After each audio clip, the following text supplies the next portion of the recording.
থাকে তাহলে তার ওষুধও অবশ্যই আসে। সমস্যা যদি আসে তাহলে সেই সমস্যার সমাধানও নিজে থেকেই আমাদের কাছে চলেই আসে।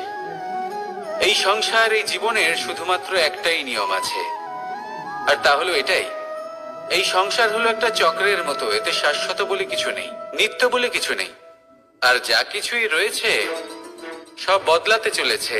যদি আপনার জীবনে দুঃখ থাকে, সমস্যা থাকে, যদি আপনি বিপদ দ্বারা আচ্ছন্ন, তাহলে মনে রাখবেন সবকিছু বদলে যেতে চলেছে।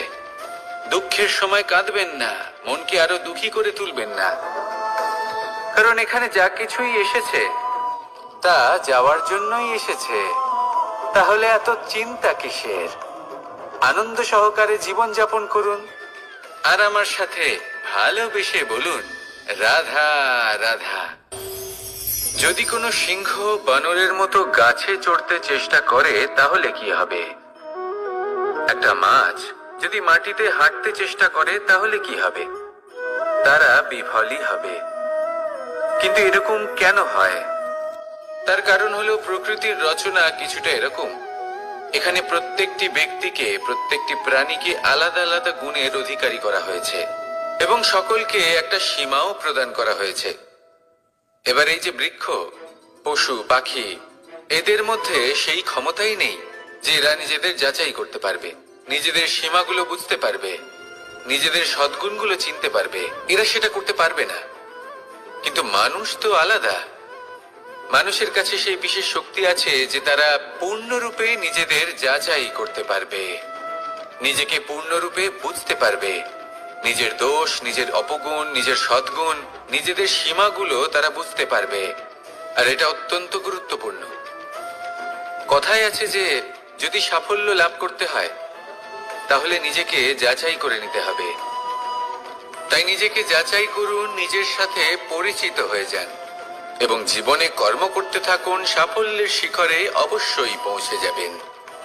আর ওখানে যদি যান তাহলে এই মন প্রসন্ন হয়ে অবশ্যই বলবে রাধা রাধা। বনের মধ্যে যদি আপনি কোনো বিষাক্ত সাপ দেখেন তাহলে কি করবেন? আপনি তখনই তার থেকে দূরে পালাতে চেষ্টা করবেন। আর এটা কেন করবেন? নিজের রক্ষার্থে। এই কথা আমি নয় মেনে নিলাম, কিন্তু নিজের জীবনে এটা করেন না কেন? আপনি যেখানেই যান, যে স্থানেই যান না কেন, প্রত্যেক সময়, প্রত্যেক মুহূর্তে এমন বিষাক্ত সাপ আপনি অবশ্যই খুঁজে পাবেন। আর সেই সাপ নয় যাদের আপনি বনে খুঁজে পাবেন, এরা হলো সেই সাপ যা আপনাকে পাপ করতে বাধ্য করবে। আপনার অন্তরের বাসনা, ক্রোধ, অহংকার, লোভ, ঈর্ষা, এদের বৃদ্ধি ঘটাবে। দেখুন, বনের এই সাপ আপনাকে একবার ছেড়ে দিতেও পারে, ছোবল নাও মারতে পারে, কিন্তু এই যে পাপরূপী সাপ আছে তা অবশ্যই ছোবল মারবে। কর্ম যদি করেন তাহলে অবশ্যই ফল পাবেন।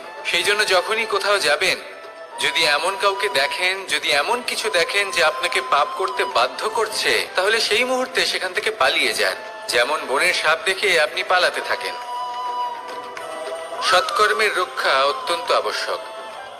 আসুন আর আমার সাথে ভালোবেসে বলুন রাধা রাধা।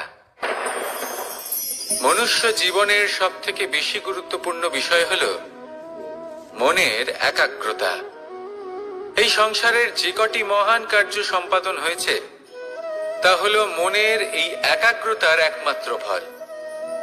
আপনি অবশ্যই দেখে থাকবেন, অনেক ছোট বড় নদী যা বয়ে চলে তাদের সামনে একটা বাঁধ নির্মাণ করা হয় সেই সব নদীর জল সঞ্চয় করতে।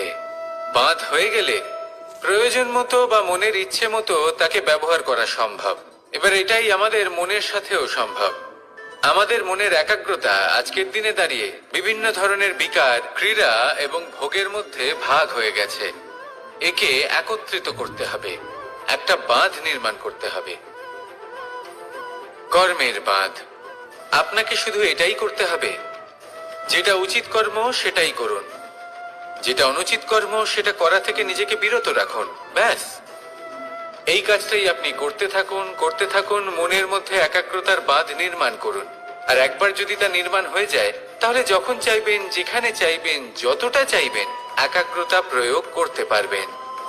আর একবার যদি আপনি এটা শিখে যান, তাহলে এই সংসারকে বদলে ফেলার মতো কাজ আপনি করতে পারবেন, সমাজকে শোধরাবার মতো কাজ করতে পারবেন। তাহলে এই মনকে একাগ্র করুন আর আমার সাথে ভালোবেসে বলুন, রাধা রাধা। আমরা সবাই ফল খাই, কিন্তু আমাদের সেই ফলই প্রিয় হয় যে পরিপক্ক হয়ে ওঠে, যেটা নম্র হয়, আর যে ফল অনেক বেশি মিষ্টি আর সুস্বাদু হয়ে থাকে, যাদের রঙে বাহার দেখা যায়। সেইভাবে জীবনে আমরা নানান মানুষের সাথে পরিচিত হই, কিন্তু সেই মানুষই আমাদের মন ছুঁয়ে যায় যারা বিনম্র স্বভাবের, যাদের বাণী খুব মধুর, যাদের অন্তরে আত্মবিশ্বাসের একটা তেজ, একটা রং দেখা যায়। এবার এমন ব্যক্তি আমরা কি করে হব? ঠিক সেইভাবেই যেমন একটা ফল রোদ, বর্ষা, শীত, বায়ু এই সকল সংকটময় পরিস্থিতির সম্মুখীন হয়ে পরিপক্ক হয়ে ওঠে, সেইভাবেই মানুষ সংকটময় পরিস্থিতির সম্মুখীন হয়ে পরিপক্ক হয়ে ওঠেন। যদি এই সংকটের সম্মুখীন হন তাহলে অভিজ্ঞ হবেন, আর এই অভিজ্ঞতাই শিক্ষা দিয়ে যাবে। এই অভিজ্ঞতা আমাদের শিখিয়ে দেয় যে আমাদের বিনম্র থাকতে হবে, অহংকার করে কোনো লাভ নেই। মধুর বাণীর যে কি মূল্য তা আমরা শিখতে পারি। এই অভিজ্ঞতাই আমাদের বুঝিয়ে দেয় যে উচিত অনুচিত কোনটা, আমাদের দৃষ্টিভঙ্গি তৈরি করে, আর এই দৃষ্টিভঙ্গি দ্বারা আত্মবিশ্বাস জাগ্রত হয়। সেই জন্য জীবনে কখনো বিপদ থেকে দূরে পালাবেন না, সেগুলোর সম্মুখীন হন, অভিজ্ঞতা লাভ করুন, তার থেকে শিক্ষা লাভ করুন, এইভাবেই পরিপক্ক হবেন। আসুন আমার সাথে ভালোবেসে বলুন, রাধা রাধা। ধন সঞ্চয় করা সম্ভব, আর সেই জন্য ধন সব থেকে বেশি মূল্যবান সম্পত্তি নয়। এবার আপনি বলবেন, এ আমি কি বলছি? এই ধন খুব মূল্যবান, আমরা সকলে অর্জন করতে ব্যস্ত। সেটা এই কারণে, কারণ আপনারা জানেন না এই সংসারের সব থেকে বেশি মূল্যবান সম্পত্তি কি। এ হলো সেই সম্পত্তি যা কখনো সঞ্চয় করা সম্ভব নয়। আপনার কাছে যতই ধন থাকুক তা দিয়ে আপনি স্বাস্থ্য লাভ করতে পারেন, বাড়ি কিনতে পারেন, আদি ইত্যাদি, কিন্তু আপনি যতই ধনী হন না কেন, ফেলে আসা দিনের একটা মুহূর্ত আপনি লাভ করতে পারবেন না। এই একটা মুহূর্ত, এই সময়, এটাই হলো সংসারের সব থেকে মূল্যবান সম্পত্তি। একবার চলে গেলে তা কখনোই ফিরে আসে না। আর এই মুহূর্ত যতই চলে যাক না কেন, আমরা স্মৃতির মাধ্যমে সেগুলি যাপন করতে পারি, তার আনন্দ উপভোগ করতে পারি। আর যার সাথে আমরা সময় অতিবাহিত করেছি তার স্মৃতিতে আমরা চিরকাল জীবিত থাকতে পারি। সেই জন্য সময় সব থেকে মূল্যবান সম্পত্তি, তাকে এইভাবে নষ্ট করবেন না। প্রত্যেকটা মুহূর্ত উপভোগ করুন, আনন্দ করুন, আর ভালোবেসে বলুন, রাধা রাধা।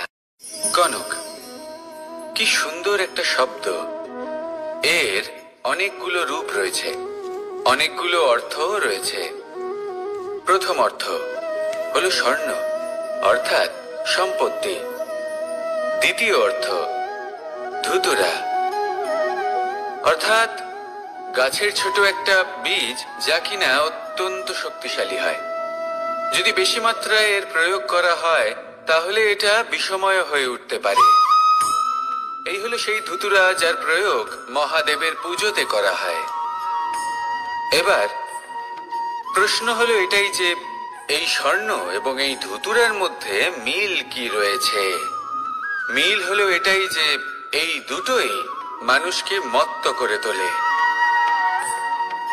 ধুতুরা মানুষকে তখন মত্ত করে যখন তাকে সেবন করা হয়, কিন্তু স্বর্ণ, ধন, সম্পত্তি, মানুষ এটা যতটাই অর্জন করে নেয় সেটাই যথেষ্ট। এই স্বর্ণ মানুষের ভাবনা চিন্তা করার ক্ষমতাকে বশ করে ফেলে। মানুষ সম্পত্তির লোভে মত্ত হয়ে ওঠে, কারণ যে যত চমৎকারী, যতটা অমূল্য হয় তাকে সামলানো কিন্তু ততটাই কঠিন, তাই না?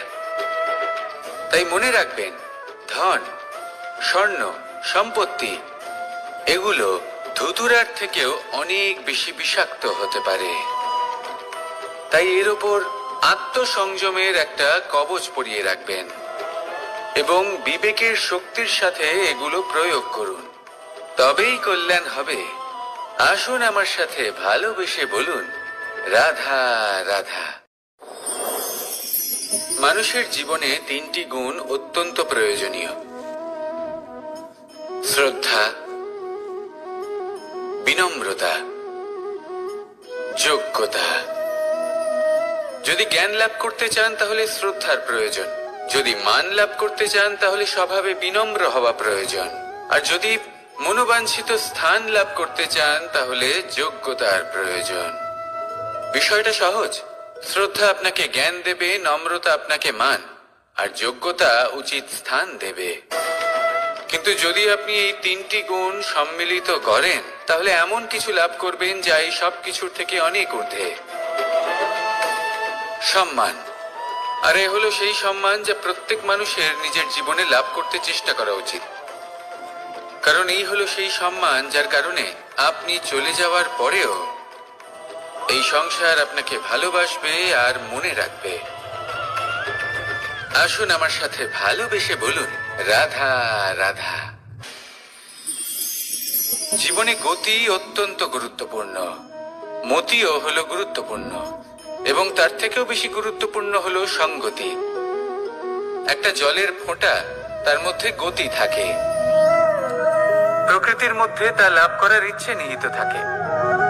কিন্তু এই যে সঙ্গতি, তা নির্ধারিত করে যে এই জলের ফোঁটা ঝিনুকের মুখে পড়ে মুক্তোতে পরিণত হবে নাকি বিষাক্ত সাপের মুখে পড়ে বিষে পরিণত হবে। এবার দেখুন, এই জঞ্জাল স্বর্ণকারের দোকানের সামনেও থাকে এবং জঞ্জাল একজন ব্যবসাদারের দোকানেও থাকে। কিন্তু জঞ্জাল যা স্বর্ণকারের দোকানে থাকে তা ব্যবসাদারের দোকানের জঞ্জালের থেকে অনেক বেশি মূল্যবান, কারণ তার মধ্যে সোনার কণার সঙ্গতি থাকে। সেই জন্য জীবনে সঙ্গতির উপর বিশেষ গুরুত্ব দেবেন। যেমন সঙ্গতি তেমনই আপনি হবেন। আসুন আমার সাথে ভালোবেসে বলুন, রাধা রাধা।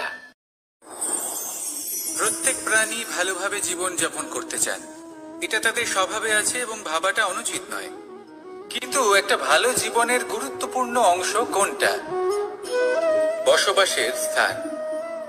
সেই স্থান যেখানে আমরা জীবন অতিবাহিত করি। এবার মানুষ ভাবতে পারেন যে একটা ভালো বাসস্থানের অর্থ কি?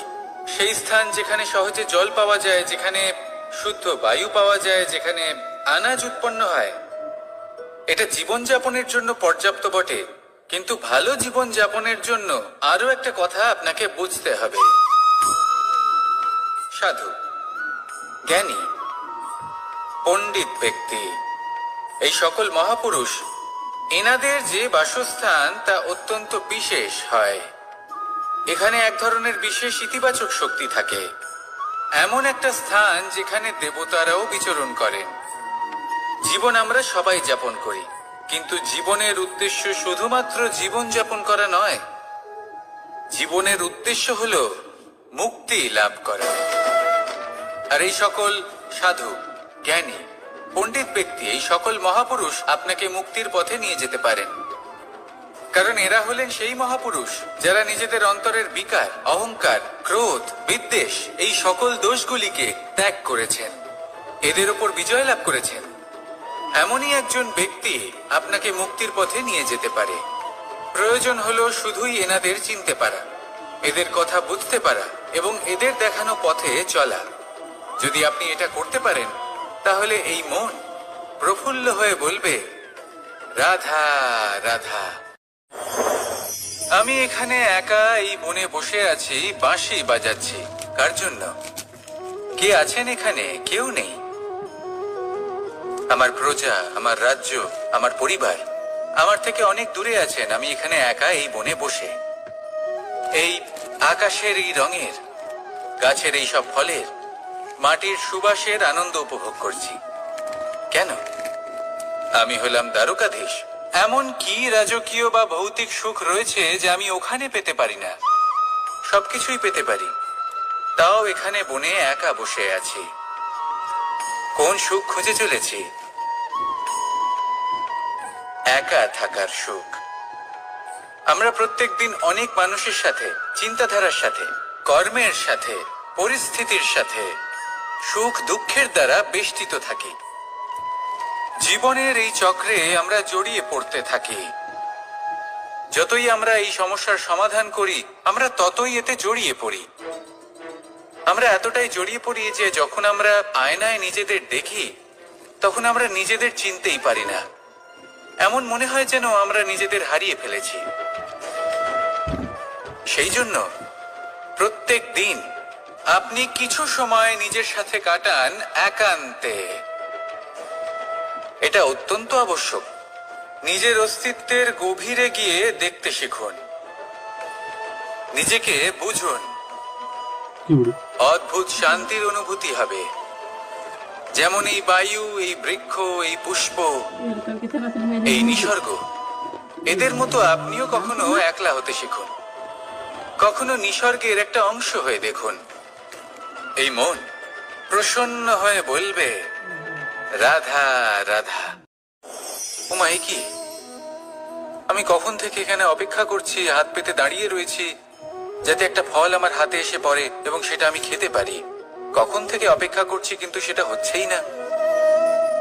এবার আপনি বলবেন যে এসব কি বলছি, এ কি অদ্ভুত কথা বলছি। যদি ফল খেতে হয় তাহলে আমাকে বৃক্ষে চড়তে হবে, ফলের কাছে পৌঁছতে হবে, তবেই তো ফল পাবো। এবারে এটা অত্যন্ত সহজ ব্যাপার, কিন্তু এই বিষয়টা আপনি নিজের জীবনের প্রসঙ্গে ভেবে দেখুন।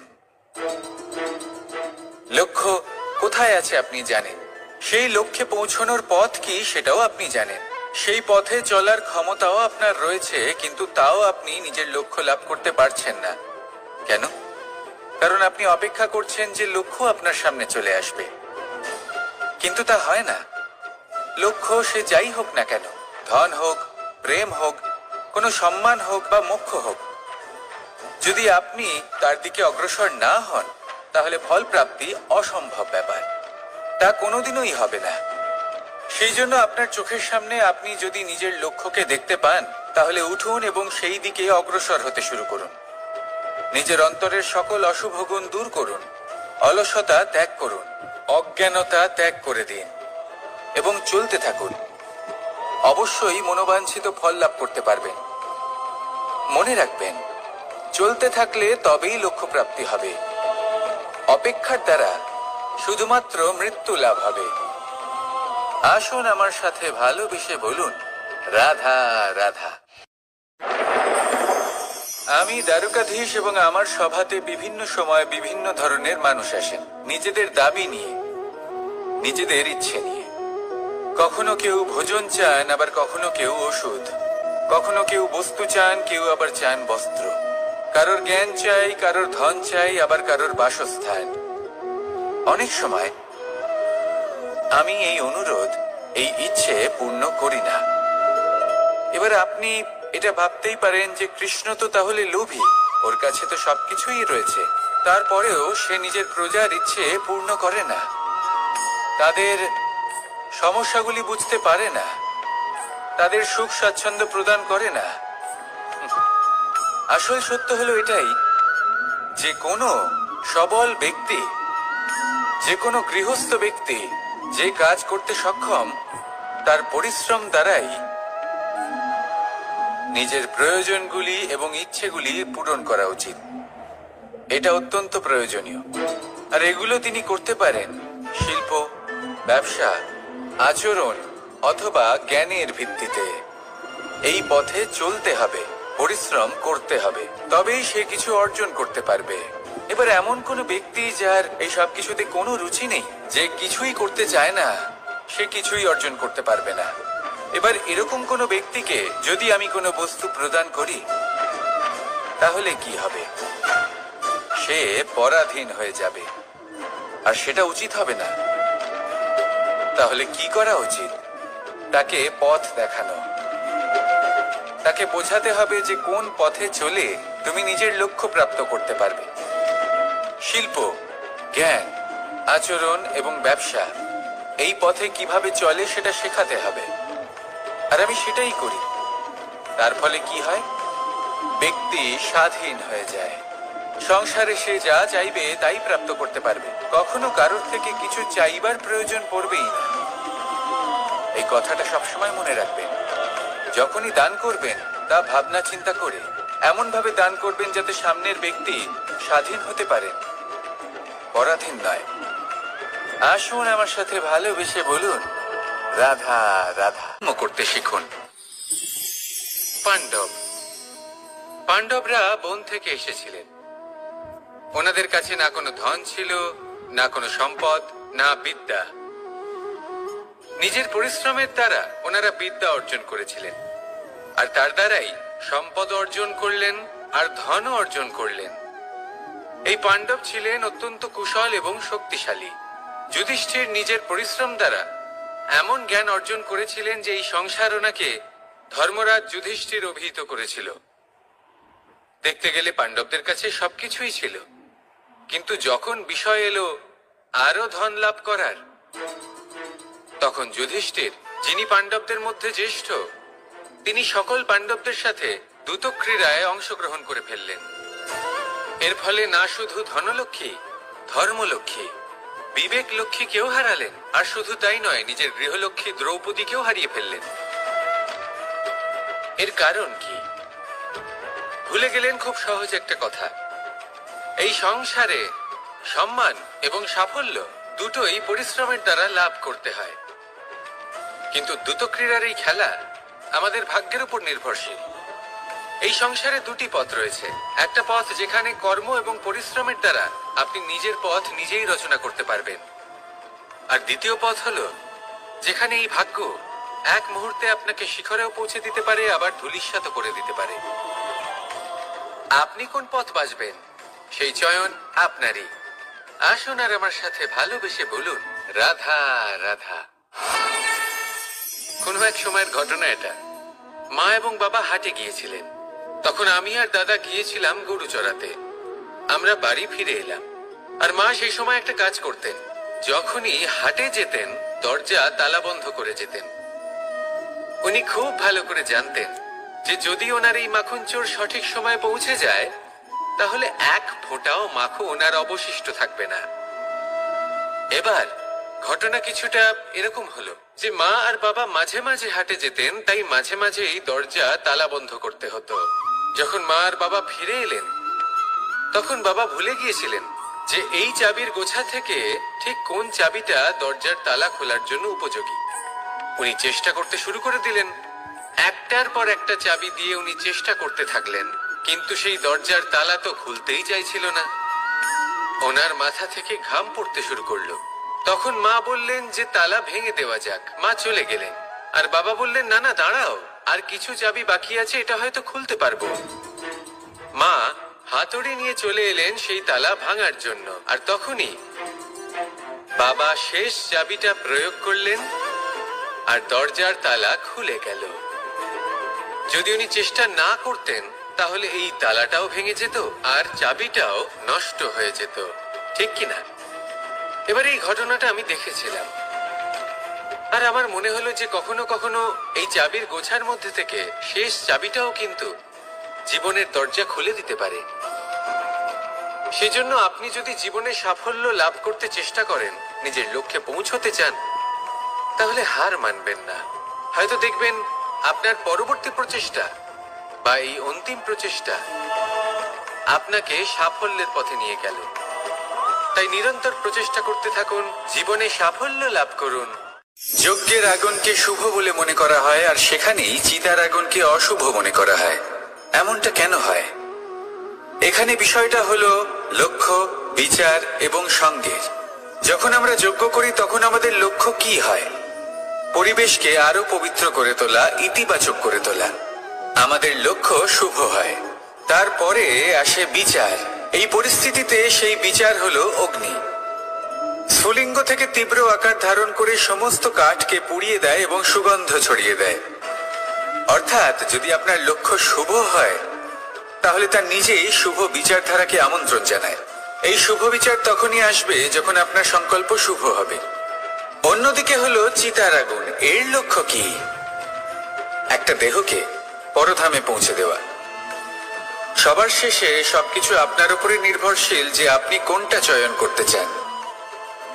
আপনার লক্ষ্য যদি শুভ হয়, তাহলে আপনার বিচার এবং সঙ্গতি আর তার পরিণাম সবই শুভ হবে। আসুন আর আমার সাথে ভালোবেসে বলুন, রাধা রাধা। এই সংসারের প্রত্যেক বস্তুর, প্রত্যেক পরিস্থিতির, প্রত্যেক আবেগের দুটি দিক আছে। এর মধ্যে পার্থক্য করা সম্ভব শুধুমাত্র দৃষ্টিভঙ্গির দ্বারা। যদি কোনো ব্যক্তি পর্বত শিখরে দাঁড়িয়ে থাকেন, তাহলে উনি এটাই দেখতে পাবেন যে এই জলের ধারা সমুদ্রের দিকে বয়ে চলেছে। আরেক ব্যক্তি যিনি সমুদ্রের কাছে দাঁড়িয়ে আছেন, তার এটাই মনে হবে যে এই জলের ধারা সমুদ্রের দিকে আসছে। এখানে বিষয়টা হলো দৃষ্টিভঙ্গির, আর এটাই সময়ের সাথেও হয়ে থাকে।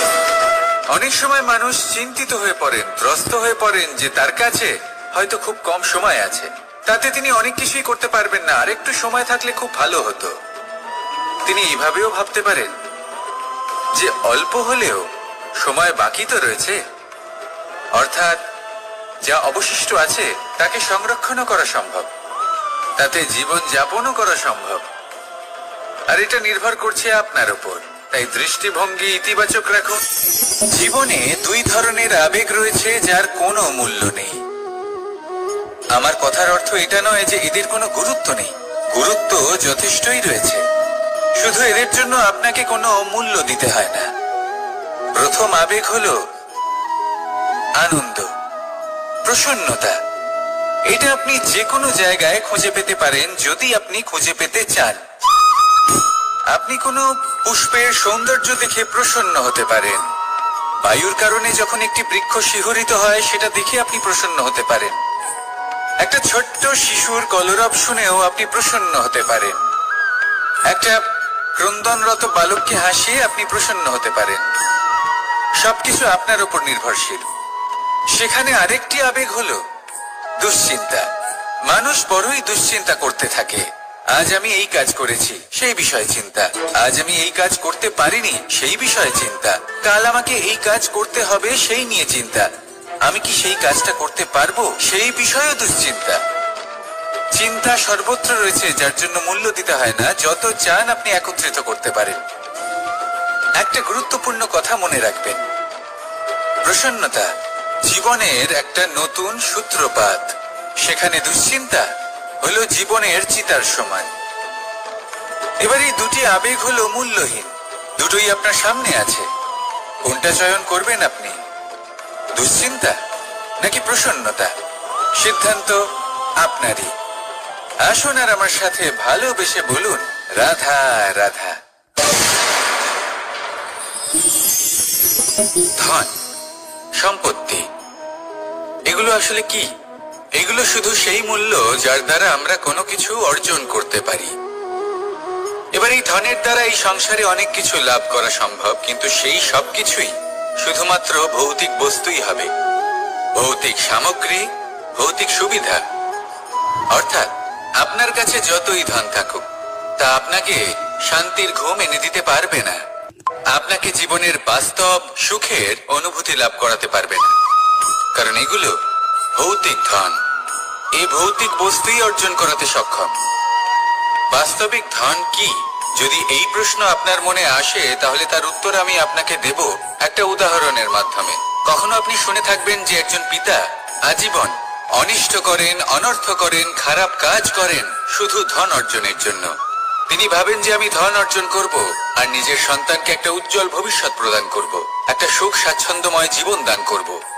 এবার সন্তান যখন জন্ম লাভ করে, তখন সে ভাগ্যের জোরে সেই ধন ভোগ করে। যেরকম সে পায়, সেরকমই তার ব্যবহার সে করে।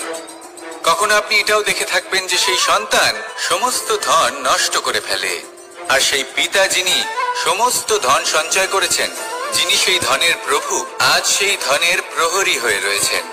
এবার এরকম কেন হয়? এরকম তখনই হয় যখন সেই পিতা বুঝতেই পারেন না যে তার জীবনের আসল ধন কি। সেই আসল ধন তার সন্তানকে সে দিতেই পারে না।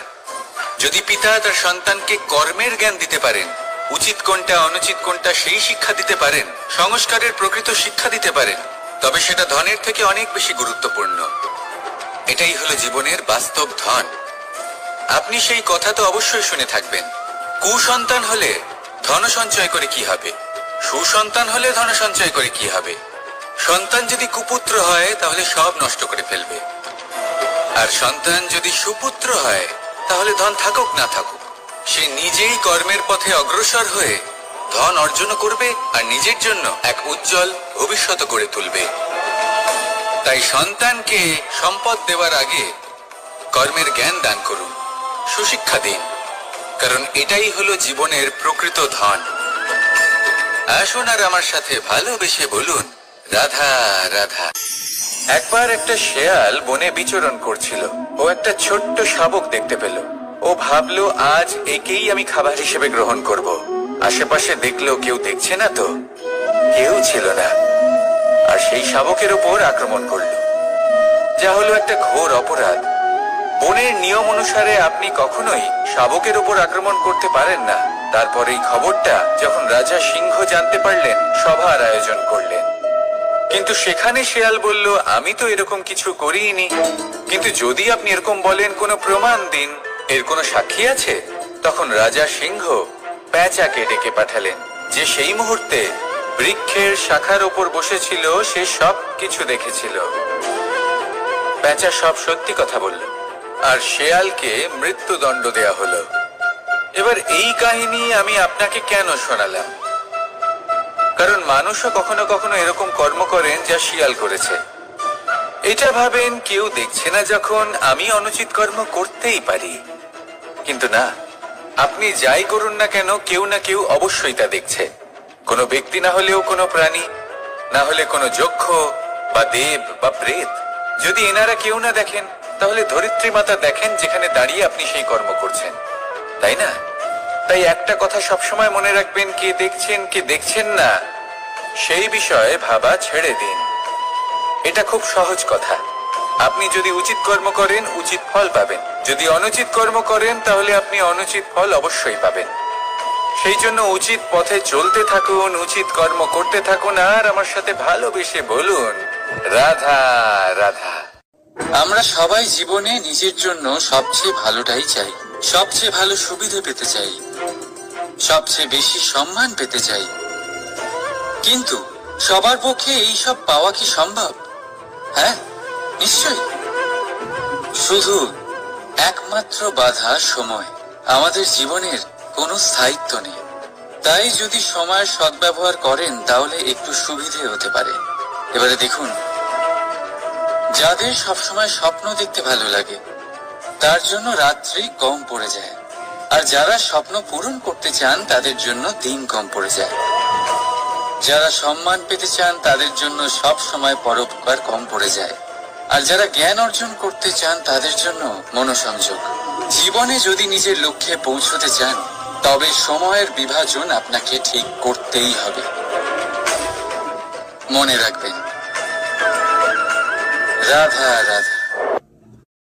লোকে বলে জীবনে মেলামেশা করা অত্যন্ত আবশ্যক। এতে সম্পর্কের আধারও হয়, আবার ব্যবসাও চলে। কিন্তু সবচেয়ে বেশি গুরুত্বপূর্ণ হলো ব্যবহার। তাই এই বিষয়ে ভাবুন, আপনার জীবনে কি আপনার সাথে মেলামেশা করবে তা নিশ্চিত করে সময়। আপনি আপনার জীবনে কার সাথে মেলামেশা করবেন তা নিশ্চিত করবে আপনার হৃদয়।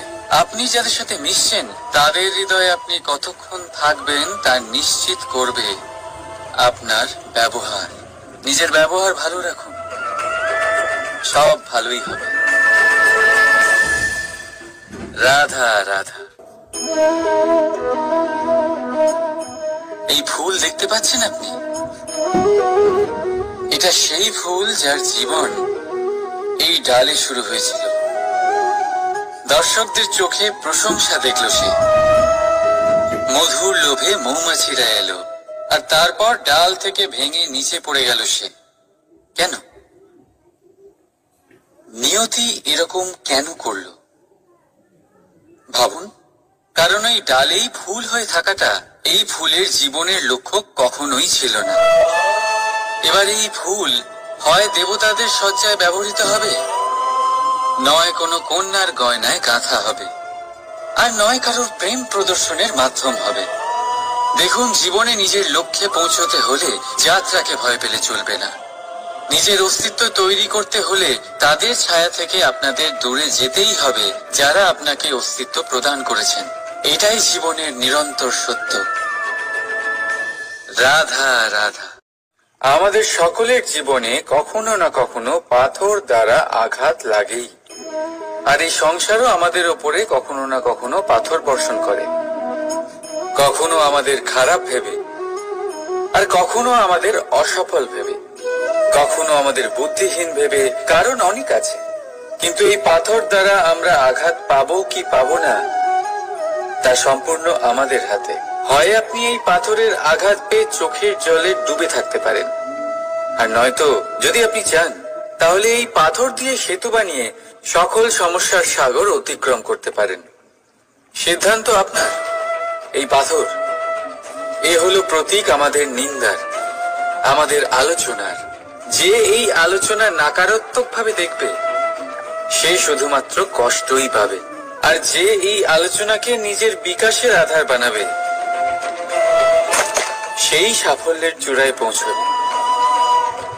তাই মনে রাখবেন, আলোচনা আপনার শত্রু নয়, আপনার সবচেয়ে বড় মিত্র। রাধা রাধা। মিষ্টি জল সবার পছন্দ, কিন্তু নোনতা জল কেউ পছন্দ করে না। এইবার ভাবার বিষয় হলো মুক্ত, যা সমুদ্রের গহ্বরেই তৈরি হয়। নোনতা জলের মধ্যে থেকেই প্রতি মুহূর্তে অন্য প্রাণীদের থেকে বেঁচে নিজের অস্তিত্বকে বাজি রেখে ঝিনুক মুক্ত প্রদান করে থাকে। কখনো ভেবেছেন কেন? কারণ সংকটের সম্মুখীন না হয়ে, চরম পরিস্থিতির সাথে না জড়িয়ে আপনার কখনোই সুখ প্রাপ্তি হবে না। তাই নির্ভীক হয়ে সংকটের সম্মুখীন হন, আর আমার সাথে ভালোবেসে বলুন, রাধা রাধা। আমরা সকলেই সময়ের গুরুত্ব বুঝি। সময় আমাদের তৈরি করে, আর সময়ই আমাদের নষ্ট করে দেয়। কখনো ভালো সময় আসে, আর কখনো ভীষণ খারাপ সময় আসে। তবে আশ্চর্যের বিষয় এটাই যে সব জেনেও আমরা সময় নষ্ট করি। মনে রাখবেন, সময় শুধু বয়ে যায়, কখনো ফিরে আসে না। তাই ভালো সময় আসার অপেক্ষায় সময় নষ্ট করবেন না। যাই করবেন আজ, এক্ষুনি, এই মুহূর্তে শুরু করুন। তা সেটা কাউকে আনন্দ দেওয়াই হোক, বা নিজেকে বদলানোর চেষ্টা করা হোক, যাই হোক না কেন, বিলম্ব করবেন না। কারণ সময় শুধুমাত্র তাকেই সঙ্গ দেয় যে সর্বদা সময়কে সম্মান করে। রাধা রাধা। কথায় আছে সবকিছু সীমা থাকে। মুশকিলের, কষ্টের, সংকটের, অন্ধকারের, যার কোনো সীমা নেই তা হলো কেবলমাত্র কঠোর পরিশ্রমের। আপনি নিশ্চয়ই দেখেছেন, রাত্রি যতই অন্ধকারময় হোক, তারারা পরিশ্রম করে তার সাথে লড়তে থাকে, আর অবশেষে সকাল হয়েই যায়। ঝড়ে পাখিদের বাসা ছিন্ন বিচ্ছিন্ন হয়ে যায়, কিন্তু পাখিরা নিজের পরিশ্রম দ্বারা তা আবার বানিয়ে নেয়। কারণ যা সীমিত তাকে অসীমের কাছে হারতে হয়, আর পরিশ্রম অসীম। রাধা রাধা। প্রবাহিত নদী কত সুন্দর হয়, বলিষ্ঠ হয়। যেদিক দিয়ে বয়ে যায় সেখানে এক নতুন জীবন প্রদান করে, ধরণীকে উর্বর করে, আকাল দূরে রাখে। আর হয়তো এই জন্যই নদীকে মায়ের মতো পুজো করা হয়। কিন্তু আপনি কি কখনো ভেবে দেখেছেন যে নদীর জন্ম কি করে হয়? এ কি শুরু থেকেই এমন বিশাল আর খরস্রোতা হয়? না, বৃষ্টির ছোট ছোট ফোঁটা একসাথে সম্মিলিত হয়ে এক সূক্ষ্ম ধারা তৈরি করে, আর সেই ধারাগুলি পর্বতের বরফ কেটে তাদেরকে গলিয়ে জলপ্রপাত হয়ে ঝরে পড়ে পাথরের সাথে ধাক্কা খেয়ে তারপরেই সে নদী হয়ে ওঠে। ঠিক সেইভাবেই এত সহজে কেউ মহান হয়ে ওঠে না। ছোট ছোট চেষ্টা মিলে এক বিশাল ব্যক্তিত্ব তৈরি করে।